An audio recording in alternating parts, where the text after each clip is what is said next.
So we went for a bike ride in the neighborhood, and we saw this guy in one of the canals here in Port Charlotte.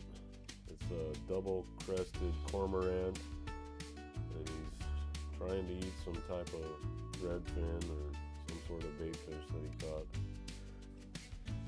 And we watched him for about 5 minutes, and he was not able to get it down. I don't know if he was just playing with the thing or what, but it was pretty cool to watch.